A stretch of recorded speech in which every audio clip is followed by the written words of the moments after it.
सबसे पहले ऑपरेशन सिंदूर में जो हमारे देश की सेना है उसने जो पराक्रम दिखाया, शौर्य दिखाया, उसके लिए उनको सैल्यूट करता हूं, जय भीम करता हूं। और पहलगाम हमले में जो निर्दोष हमारे नागरिक शहीद हुए या अन्य जो लोग उसके बाद सीज फायर के बाद जो शहीद हुए, उन सभी लोगों के लिए प्रार्थना करता हूं कि उनके परिवारों को कुदरत दुख सहने की शक्ति दे। महोदया, मेरे कुछ सवाल हैं सरकार से। क्या सरकार यह स्पष्ट कर सकती है कि आतंकियों को भारत क्षेत्र में प्रवेश और पहलगाम जैसे पर्यटन स्थल पर पहुंचने में किसने मदद की? क्या सुरक्षा एजेंसियों को इस हमले की पहले से कोई खुफिया इनपुट प्राप्त हुए थे? यदि हां, तो उन पर क्या कार्रवाई हुई? पहलगाम हमले में शहीद हुए नागरिकों और स्थानीय ड्राइवर माजिद खान के परिजनों को सरकार द्वारा क्या मुआवजा सहायता दिया गई? क्या सरकार पर्यटकों की सुरक्षा सुनिश्चित करने के लिए विशेष स्टैंडर्ड ऑपरेटिंग प्रोसीजर लागू कर रही है? क्या भारत सरकार ने अंतर्राष्ट्रीय मंचों पर यह मांग रखी है कि जब तक पाकिस्तान आतंकवाद पर कठोर कार्रवाई नहीं करता तब तक उसे किसी प्रकार की आर्थिक सहायता न दी जाए?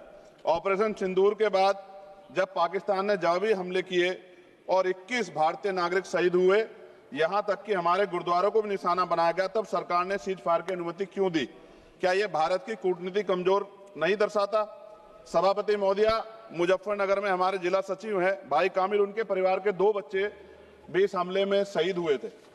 क्या सरकार ये मानती है कि टीआरएफ द्वारा इस हमले में खासतौर पर हिंदू पर्यटकों को निशाना बनाना भारत में सांप्रदायिक द्वेष को बढ़ावा देने का प्रयास था? यदि हां, तो इसे रोकने हेतु सरकार ने क्या रणनीति बनाई? सरकार उस मुस्लिम पोनी ऑपरेटर को क्या सम्मान देगी जिसने अपनी जान देकर तीर्थ यात्रियों की रक्षा की? क्या उसे शहीद घोषित किया जाएगा? पाकिस्तान को हाल ही में आईएमएफ द्वारा $2 अरब से अधिक की सहायता राशि दी गई है। क्या भारत ने औपचारिक रूप से आईएमएफ और अन्य वैश्विक संस्थाओं के समक्ष आपत्ति दर्ज कराई है? क्या सरकार ने जांचा है कि आईएमएफ या अन्य विदेशी मदद का कोई हिस्सा आतंकवादी गतिविधियों में उपयोग तो नहीं हो रहा है? क्या सरकार ये स्वीकार करती है कि पहलगाम हमले में खुफिया तंत्र पूरी तरह विफल रहा है? यदि हां, तो कौन जिम्मेदार है और उसके विरुद्ध क्या कार्रवाई होगी?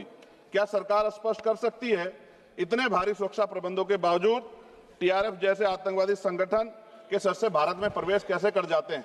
क्या सरकार ये बताएगी पहलगाम जैसे संवेदनशील क्षेत्र में सुरक्षा समीक्षा अंतिम बार कब की गई थी और उसमें क्या कमियां चिन्हित की गई थी?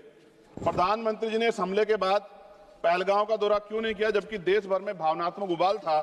क्या सरकार ने शहीद हुए नागरिकों के परिजनों को आर्थिक मदद व स्थायी सहायता प्रदान की? यदि हां, तो उसका विवरण सदन में प्रस्तुत करें। महोदया, सरकार के लोग सेना के सम्मान की बात करते हैं। इस घटना के बाद सेना के जवान अमरनाथ यात्रा की ड्यूटी पर जा रहे थे, ऐसी रेल दी गई उनको जिसकी हालत बड़ी खराब थी। सेना के जवानों ने मना कर दिया कि हम इस रेल में नहीं बैठेंगे। 4 दिन बाद बदलनी पड़ी। और सरकार के नेताओं की भाषा देखिए, कर्नल सोफिया कुरैशी के बारे में किस तरह के शब्द यूज किए गए, इन पे भी हमें चिंता करनी चाहिए। देश की सेना के लिए मेरी मांग है महोदया कि सेना और अर्धसैनिक बलों के वेतन को टैक्स मुक्त किया जाए, बैटल ऑफ ऑनर से सम्मानित, क्योंकि ये इस समय ऐसा विषय चल रहा है कि देश की सेना पे हमें गौरव है, गर्व है, लेकिन जिस तरह से आतंकवादी गतिविधियां बढ़ी है, मेरी मांग है कि बैटल ऑफ ऑनर से सम्मानित चमार रेजिमेंट को बहाल किया जाए, Gurjar regiment, Mehtar regiment, Yadav regiment बनाई जाए, क्योंकि देश का जो किसान का मेरा उसके अंदर देश का जो गांव में रहने वाला जो व्यक्ति है उसके अंदर देश प्रेम का जज्बा बहुत जबरदस्त है। अगर इनको मौका मिलेगा तो शायद पाकिस्तान छोड़िए, चाइना की हिम्मत भी नहीं होगी कि हमारे देश की तरफ आंख उठा के देख ले। महोदया, बाबा साहब अंबेडकर कहते थे हम प्रथम और अंत्य भारतीय हैं। भारत की आन पे जब आंच आती है तो जिस तरह इस बार प्रदर्शन हुआ, एकजुट रहा देश, सारा विपक्ष हो पक्ष हो सब एकजुट रहे, ऐसे हमें एकजुट रहना चाहिए। अगर हम एकजुट रहेंगे तभी हम आतंकवादियों से लड़ पाएंगे। महोदया, 1965, 71, 1999 के युद्ध में किसी भी अरब देश ने पाकिस्तान का साथ नहीं दिया था, लेकिन आज एक भी अरब कंट्री हमारे फेवर में नहीं खड़ी। क्या हमें अपनी फॉरेन पॉलिसी पर नहीं सोचना चाहिए कि ऐसा क्या हो गया कि हमारी राजनीतिक जो भारतीय की लोकल राजनीति है, इसके चक्कर में क्या हमारी फॉरेन पॉलिसी या हमारे मित्रों को के मन में पीड़ा तो नहीं पहुंच रही है? पाकिस्तान ने कहा और आपने मान लिया और आपने सीज फायर का आज रक्षा मंत्री जी को मैंने सुना, उन्होंने कहा भाई, उन्होंने कहा कि महाराज हाथ जोड़ते हैं छोड़ो, उन्होंने कहा और आपने मान लिया। लेकिन फिर उसके बाद 10 तारीख को दोबारा से जो है ड्रोन उड़े और 15 लोग शहीद हुए, 43 लोग घायल हुए। हम अपने आम नागरिकों को क्यों, जबकि मान रहे हैं, मैंने रक्षा मंत्री जी को सुना, वो कह रहे हैं कि ऑपरेशन सिंदूर खत्म नहीं हुआ, ये रोका गया, इसका मतलब हमें खतरा है कि दोबारा भी हमला हो सकता है, पाकिस्तान अपनी हरकतों से बाज नहीं आ रहा। तो हम अपने आम नागरिकों को और सेना के जवानों के जीवन को खतरे में क्यों डाल रहे हैं भविष्य में? क्या हमें इसके पुख्ता और परमानेंट इंतजाम नहीं करने चाहिए? जैसे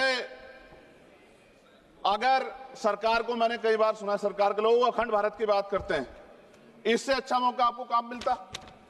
पीओक्यू लेने के बाद हमारे उत्तर प्रदेश के मुख्यमंत्री बार बार कहते हैं कि चुनाव में कह रहे थे 6 महीने के बाद पीओक्यू इधर होगा, सरकार बन की, जनता ने तो मौका दे दिया, कहां है पीओक्यू? क्यों नहीं लेके आए इस बार आप लोग? तो पहली सीढ़ी तो इस बार ही चढ़ गए थे। जिस तरह से मीडिया ने माहौल बनाया था मोदिया, तो ऐसा लगा कि अगर देश की सेना ने जो हिम्मत जुटाई थी, सरकार मदद करती, तो माननीय नरेंद्र मोदी जी पाकिस्तान के भी प्राइम मिनिस्टर होते इस बार, इसी बार, और फाइनेंस मिनिस्टर बैठी है हमारी, ये पाकिस्तान की फाइनेंस मिनिस्टर होती। इस तरह के हालात बने हुए थे और ऐसा मौका चूकना ही नहीं चाहिए था।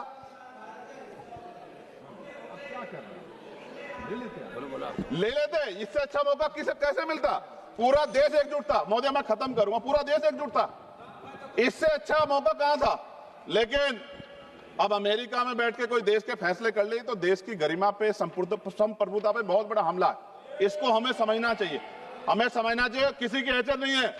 भारत दुनिया में इकलौता ऐसा देश है जिसका कोई मुकाबला नहीं कर सकता है। यहाँ का 140 करोड़ देशवासी एकजुट खड़ा है और सबको जवाब दे सकता है। मोदी, आज खत्म करते हुए कहूंगा, अमरनाथ की यात्रा आ रही है अगस्त के फर्स्ट वीक में, चल भी रही है, नहीं चल रही। अनुराग भाई, आपको बोलने का मौका नहीं दिया, आप ये नाराजगी मेरे ऊपर मत उतारो, आप लड़ो ना उनसे, आप लड़ो चेयर से, मुझे काहे को करना। खत्म हो रही है अमरनाथ की यात्रा, खत्म होने वाले, सुरक्षा के पुख्ता इंतजाम होने चाहिए और दोबारा ऐसी कोई घटना ना हो। लेकिन अंत में महोदय मैं कहूंगा, आम लोगों की जान भी गई, क्या सरकार ने उन परिवारों को मुआवजा दिया है? क्या उनके जीवन का कोई मूल्य नहीं? जिन्होंने अपने परिवार खोए, जिन्होंने अपना घर का बेटा, पति, घर का कमाने वाला खो दिया, उनका भी तो अधिकार बैठता है। सरकार ने क्या मुआवजा दिया, इस बात की जानकारी भी सरकार को पटल पर रखनी चाहिए, सामने रखनी चाहिए। और अंत में मैं धन्यवाद दूंगा भारतीय सेना को और भारत के का जो प्यार है कि पाकिस्तान और आतंकवादियों के भरसक प्रयास था कि यहां सांप्रदायिकता का माहौल बन जाए, लेकिन देशवासियों ने समझदारी दिखाई। और कश्मीरियों को भी मैं बहुत धन्यवाद देता हूं कि उन्होंने कोशिश की कि किसी भी तरह से कश्मीर के ऊपर जो ये इतना बड़ा इल्जाम लगा है, ये इल्जाम में कश्मीरी शामिल ना हो और ऐसे आतंकवादियों पर सख्त कार्रवाई। पता लगा है कि महादेव, ऑपरेशन महादेव हुआ है और यही पता लगा कि वो तीनों आतंकवादी मारे गए। लेकिन मैंने अखबार में ये भी पढ़ा था कि वो जो मुख्य आरोपी था कुछ दिन पहले पाकिस्तान में था। कोई पिकनिक चल रही है कि उधर भी चले जाते, इधर भी आ जाते? क्या है बॉर्डर पे ऐसा? ये बताना चाहिए ना देश को। मैं आपका धन्यवाद करूंगा और भारत की महान सेना को मैं बधाई देता हूं, उनके लिए मंगल कामना करता हूं। जय भीम, जय भारत। महोदय धन्यवाद।